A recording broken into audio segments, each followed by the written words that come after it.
இயல்பிலேயே இறைவன் அம்பிகையோடு கலந்த வடிவம் தான். சுவாமி தனித்தார் என்ற ஒரு பேச்சே கிடையாது. எப்போதுமே நீங்க கோயில்கள் எல்லாம் உற்சவ திருமேனிகளை, சிவபெருமானுடைய வடிவங்களை, நடராஜ திருமேனி, சோமாஸ்கந்தர் எல்லாம் உற்று கவனித்தீர்கள் என்றால் இரண்டு காதுகளிலும் அவர் அணிந்திருக்கக்கூடிய அணிகலன்கள் எப்போதுமே மாறித்தான். இடது காதிலே தோடு அணிந்து கொண்டு, வலது காதிலே குழை அணிந்து கொண்டு இருக்கும். குழையது ஆண்கள் அணிவது, தோடு பெண்கள் அணிவது. ஞானசம்பந்த பெருமானுக்கு முதல்ல அந்த இடது பாகத்தை தான் காண்பித்துக் கொடுத்தார். அதனால தான் தோளுடைய செவியன் அவர் பாட ஆரம்பிக்கிறார். உமாதேவியாருடைய சம்பந்தத்தை சொல்லித்தான் சம்பந்த பெருமான் பாடுகிறார்.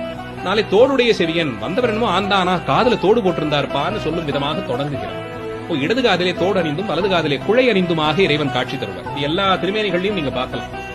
உற்சவ திருமேனிகள்ல உற்று நோக்கினால் காதிலே அணிந்திருக்கக்கூடிய அணிகலன்கள் எப்போதும் மாறி இருக்கும். இடது பாகத்திலே உமாதேவியாரை சுமந்திருக்கிறார் என்ற பொருள்பட இப்படி இயல்பிலேயே இறைவனுடைய திருமேனியிலே இடது பாகத்தை அம்பிகை ஆக்கிரமித்திருக்கிறார். ஆனால் கச்சி ஏகம்பர்